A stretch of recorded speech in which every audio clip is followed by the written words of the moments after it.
नमस्कार। चलिए वीडियो को शुरू करते हैं।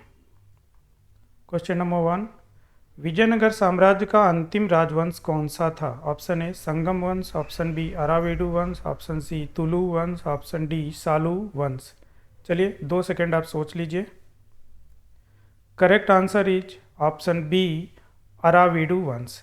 दरअसल विजयनगर साम्राज्य में कुल 4 राजवंशों ने शासन किया था, जिसमें से पहला राजवंश था संगम वंश और अंतिम राजवंश था अराविडु वंश। अराविडु वंश ने लगभग 1650 ईस्वी तक जो है विजयनगर पे शासन किया था। तो correct answer is option B Aravidu वंश। नेक्स्ट क्वेश्चन इज, किस शासक को सल्तनत युग का अकबर कहा जाता है? Option A Balban, B Alauddin Khilji, C Mohammad bin Tughlaq, D Firoz Shah Tughlaq. Correct answer is option D Firoz Shah Tughlaq. दरअसल इलियट तथा एल्फिंस्टन जैसे इतिहासकार फिरोज शाह तुगलक को सल्तनत कालीन अकबर मानते हैं। तो correct answer is option D Firoz Shah Tughlaq. Next question is, Chand Bibi का विवाह किस प्रांत के शासक के साथ हुआ था? Option A Ahmednagar, B Golconda, C Bijapur, D Berar. Correct answer is option C Bijapur. दरअसल चांद बीबी अहमदनगर के हुसैन निज़ाम शाह की पुत्री थी, जिसका विवाह बीजापुर के अली आदिल शाह के साथ हुआ था। ये सवाल इसलिए रखा गया क्योंकि हमारे दिमाग में यही चलता है कि चांद बीबी जो है वो अहमदनगर से संबंध रखती हैं। तो ध्यान ये रखना है कि वो अहमदनगर की पुत्री थी, ना कि बहू। तो correct answer is option C Bijapur. Next question is, Ibn Battuta ने रेहला को किस भाषा में लिखा था? ऑप्शन ए अरबी, बी फारसी, सी उर्दू, डी तुर्की। तो करेक्ट आंसर इज ऑप्शन ए अरबी। दरअसल मोरक्को का निवासी इब्न बतूता सन 1333 ईस्वी में मोहम्मद बिन तुगलक के समय भारत आया था। अब उसने एक ग्रंथ लिखा जिसका नाम है रेहला, और रेहला को उसने अरबी भाषा में लिखा था। तो करेक्ट आंसर इज ऑप्शन ए अरबी। वीडियो में अंत तक बने रहें आप, क्योंकि आने वाले सवाल और भी महत्वपूर्ण है। और अगर अभी तक आपने चैनल को सब्सक्राइब नहीं किया है तो आप चैनल को ज़रूर से सब्सक्राइब कर लें, क्योंकि अभी इस चैनल पे आपको लगातार जो है वो मॉक टेस्ट वीडियो मिलेंगे। साथ ही साथ इस चैनल पे आपको टॉपिक वाइज एमसीक्यूज़ वीडियो भी मिलते हैं, और काफ़ी सारे वीडियो जो है प्लेलिस्ट में पहले से ही अपलोड है, आप जाके प्लेलिस्ट से उनको देख सकते हैं। तो ज़रूरी ये है कि अगर आप चैनल को सब्सक्राइब कर रखेंगे तभी आप तक वीडियो का नोटिफिकेशन जो है समय से पहुँच पाएगा। चलिए 5वां सवाल, निम्न में से किसने मान कौतूहल का राग दर्पण के नाम से अनुवाद किया था? Option A Saqi Mustad Khan, option B Faqirullah, option C Ahmad Yadgar, option D Mohammad Warish. तो correct answer is option B Faqirullah. दरअसल फ़कीरुल्लाह ने संगीत ग्रंथ मान कौतूहल का फारसी में राग दर्पण नाम से अनुवाद करके उसको जो है उसने औरंगजेब को जो है भेंट की थी। तो correct answer is option B Faqirullah. तो ध्यान रखिए। नेक्स्ट क्वेश्चन इज, अहमदनगर का मुगल साम्राज्य में विलय किसके द्वारा किया गया था? Option A Akbar, B Jahangir, C Shahjahan, D Aurangzeb. तो correct answer is option C Shahjahan. सन 1633 ईस्वी में शाहजहां ने अहमदनगर को मुगल साम्राज्य में मिला लिया था। तो सन 1633 Shahjahan. Next question is, Padmavat की रचना किस शासक के समय हुई थी? Option A Alauddin Khilji, B Mohammad bin Tughlaq, C Firoz Shah Tughlaq, D Sher Shah Suri. Correct answer is option D Sher Shah Suri. दरअसल मलिक मोहम्मद जायसी ने शेर शाह सूरी के समय लगभग 1540 ईस्वी में पद्मावत की रचना जो है वो पूर्ण की थी। तो correct answer is option D Sher Shah Suri. Next question is, Tuzuk e Jahangiri के मुख्य पृष्ठ का चित्रांकन किसके द्वारा किया गया था? ऑप्शन ए उस्ताद Mansur, B Daulat, C Manohar, D Abul Hasan. तो correct answer is option D Abul Hasan. Abul Hasan ने तुजुक ए जहांगीरी के मुख्य पृष्ठ के लिए चित्र बनाया। अबुल हसन को ही नादिर उल जमा की उपाधि दी गई थी। आपको पता है कि नादिर उल अस्त्र की उपाधि किसको दी गई थी? पता हो तो आप कमेंट सेक्शन में ज़रूर बताएं। तो फिलहाल correct answer is option D Abul Hasan. Next question is, किस विदेशी यात्री ने एक चिकित्सक का व्यवसाय अपना लिया था? Option A William Norris, option B Manucci, option C Bernier, option D Tavernier. तो correct answer is option B Manucci. Italy का यात्री मनुची दारा सिकों की सेना में तोपची था, जिसने दारा सिकों की मृत्यु के बाद एक चिकित्सक का व्यवसाय जो है अपना लिया था। तो correct answer is option B Manucci. Next question is, किस शासक के समय निकोलो कोंटी ने विजयनगर साम्राज्य की यात्रा की थी? ऑप्शन ए बुक्का प्रथम, ऑप्शन बी देवराय प्रथम, ऑप्शन सी देवराय द्वितीय, ऑप्शन डी कृष्णदेव राय। तो correct answer is option B Devaraya प्रथम। इटली का यात्री निकोलो कोंटी सन 1420 ईस्वी में देवराय प्रथम के समय विजयनगर साम्राज्य की यात्रा पर आया था। तो correct answer is option B Devaraya प्रथम। अभी के 10 सवालों में आपके कितने सवाल सही हुए कमेंट सेक्शन में आप ज़रूर बताएं। और अगर अभी तक आपने चैनल को सब्सक्राइब नहीं किया है तो बिल्कुल तुरंत आप चैनल को सब्सक्राइब जरूर कर लें, जिससे कि आने वाले वीडियो का नोटिफिकेशन आपको समय से मिल सके। चलिए अगला सवाल देखते हैं। निम्न में से किस प्रांतीय स्थापत्य कला के अंतर्गत निर्मित मस्जिदों में मीनारें नहीं हैं? Option A Jaunpur, option B Bengal, option C Malwa, option D Gujarat. तो correct answer is option A Jaunpur. Jaunpur के में निर्मित मस्जिदों में मीनारों का अभाव पाया जाता है सल्तनत काल तक। इस बात को ध्यान रखना है कि सल्तनत काल तक जौनपुर में जिन मस्जिदों का निर्माण किया गया वहाँ पे उसमें मीनारें नहीं थी। नेक्स्ट क्वेश्चन, नायब ए मुमालिक का पद किसके समय सृजित किया गया था? Option A Razia, B Bahram Shah, C Masud Shah, D Nasiruddin Mahmud. तो correct answer is option B Bahram Shah. Bahram Shah के समय नायब ए मुमालिक का पद जो है सृजित किया गया था तथा सर्वप्रथम यह पद ऐतगीन नामक एक व्यक्ति को दिया गया था। तो correct answer is option B Bahram Shah.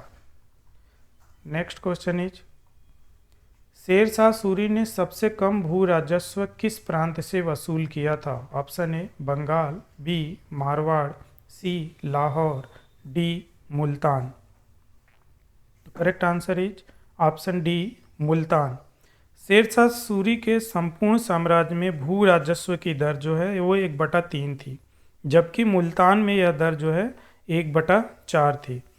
और मुल्तान में हमको ये भी ध्यान रखना है कि शेर शाह सूरी ने जो है बटाई प्रथा को ही जारी रखा था। तो correct answer is option D Multan. Next question is, Shahjahan ने सर्वप्रथम किसे अपना सरकारी इतिहासकार नियुक्त किया था? Option A Mohammad Waris, option B Abdul Hamid Lahori, option C Mohammad Amin Qazvini, option D Mohammad Kazim. Correct answer is option C Mohammad Amin Qazvini. Shahjahan ने सर्वप्रथम मोहम्मद अमीन कज़विनी को अपना सरकारी इतिहासकार नियुक्त किया, जिसने उसके शासन के प्रथम 10 वर्षों का इतिहास जो है पादशाहनामा के नाम से लिखा था। तो correct answer is option C Mohammad Amin Qazvini. Next question is, Maratha Peshwa और हैदराबाद के निज़ाम के बीच राक्षस भुवन की संधि किस वर्ष हुई थी? ऑप्शन ए सन 1763 ईस्वी, ऑप्शन बी सन 1769 ईस्वी, ऑप्शन सी सन 1771 ईस्वी, ऑप्शन डी सन 1773 ईस्वी।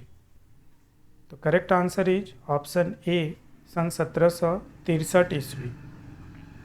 पेशवा माधवराव प्रथम के समय सन 1763 ईस्वी में राक्षस भुवन की संधि हुई, जिससे मराठा तथा निजाम के संबंधों में कुछ समय के लिए जो है ठहराव आ गया, मतलब संबंध जो है उनके सामान्य हो गए।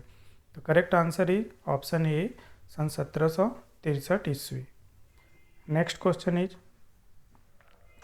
निम्न में से किसे महाराष्ट्र का तुलसीदास कहा जाता है? Option A Ramdas, option B Tukaram, option C Namdev, option D Eknath. तो correct answer is option D Eknath. Eknath को महाराष्ट्र का तुलसीदास कहा जाता है। इन्होंने महाराष्ट्र में भजन कीर्तन की प्रथा को जो है लोकप्रिय बनाया था। वैसे महाराष्ट्र का कबीर किसे कहा जाता है, अगर आपको पता हो तो कमेंट सेक्शन में आप ज़रूर बताएं। अभी तक के 16 सवालों में आपके कितने सवाल सही हुए, कमेंट सेक्शन में इसको भी आप ज़रूर बताएं।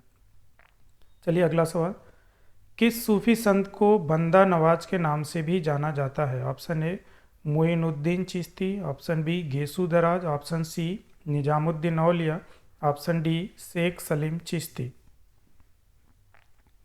तो correct answer is option B Gesu Daraz. Gulbarga के चिश्ती संत गेसू दराज को बंदा नवाज के नाम से जाना जाता है।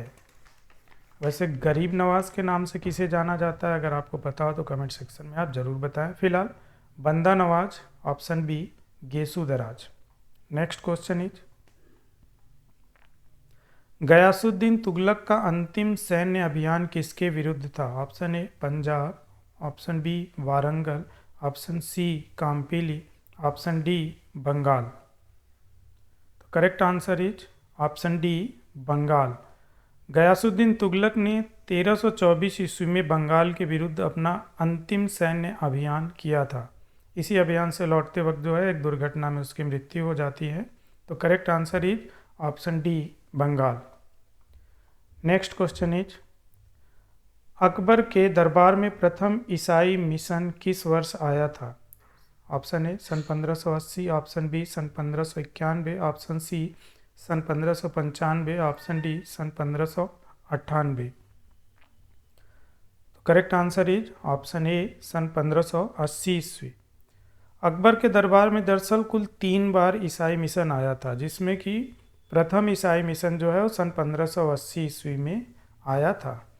अगले प्रश्न पे जाने से पहले अगर आपने चैनल को अभी तक सब्सक्राइब नहीं किया है तो आप प्लीज़ चैनल को सब्सक्राइब जरूर से कर लें। चलिए अगला सवाल देखते हैं, मीर ए समा नामक पद किस मुगल बादशाह ने बनाया था?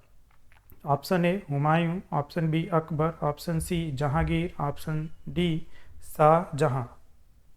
तो correct answer is option B Akbar. दरअसल मीर ए समा नामक पद जो है अकबर ने बनाया था। बाद में इस पद को मंत्री का दर्जा जो है वो जहांगीर के द्वारा दिया गया था। नेक्स्ट क्वेश्चन इज, तांबे का आना नामक सिक्का किस मुगल बादशाह द्वारा प्रचलित करवाया गया था? Option A Akbar, option B Jahangir, option C Shahjahan, option D Aurangzeb. Correct answer is option C Shahjahan. Shahjahan ने रुपए और दाम के बीच आना सिक्के का प्रचलन किया। 1 रुपया बराबर 16 आना हुआ करता था। तो correct answer is option C Shahjahan. Next question is, Sher Shah Suri के प्रशासन में परगने का खजांची कौन था? Option A Amin, option B Faujdar, option C Amil, option D Munsif. तो correct answer is option B Faujdar. Faujdar जो है वो परगने का खजांची होता था, मतलब जितनी आय व्यय होती थी उसको रखने का काम फौजदार का था। नेक्स्ट क्वेश्चन इज, बंगाल के किस शासक ने महाभारत का बंगाली भाषा में अनुवाद करवाया था? शासक का नाम पूछ रहा है कि किसने अनुवाद कराया था। Option A Azam Shah, option B Barbak Shah, option C Hussain Shah, option D Nusrat Shah. तो correct answer is option D Nusrat Shah. Bengal के शासक नुसरत शाह ने काशीराम दास से महाभारत का बंगाली भाषा में अनुवाद करवाया था? तो correct answer is option D, Nusrat Shah. Next question is, कोई व्यक्ति किसी व्यक्ति से उसका धर्म, संप्रदाय एवं जाति न पूछे, यह कथन किसका है? Option A Guru Nanak, B Kabir Das, C Ramanand, D Dadu Dayal. तो correct answer is option C Ramanand. यह स्टेटमेंट कबीर के गुरु रामानंद का है। Next and last question is, सल्तनतकालीन इमारतों में सर्वप्रथम संगमरमर का प्रयोग किस इमारत में किया गया? Option A Qutub Minar, option B Balban का मकबरा, ऑप्शन सी जमात खाना मस्जिद, ऑप्शन डी अलाई दरवाज़ा। तो correct answer is option D Alai Darwaza. सन 1311 ईस्वी में अलाउद्दीन खिलजी द्वारा अलाई दरवाजे का निर्माण करवाया गया, जिसमें सर्वप्रथम संगमरमर का प्रयोग किया गया था। ध्यान रखिए कि इस अलाई दरवाजे में ही सर्वप्रथम वैज्ञानिक विधि से गुंबद का भी निर्माण किया गया था। तो अलाई दरवाज़ा स्थापत्य कला के नज़रिए से बहुत महत्वपूर्ण है। तो correct answer is option D Alai Darwaza. तो फिलहाल आज के वीडियो में इतना ही। वीडियो आपको कैसा लगा आप कमेंट में ज़रूर बताएं, और अगर प्रश्नों के बारे में कोई भी डाउट हो तो उसको भी आप कमेंट सेक्शन में पूछ सकते हैं। तो फिलहाल मिलते हैं किसी अन्य वीडियो में, तब तक के लिए जय हिंद।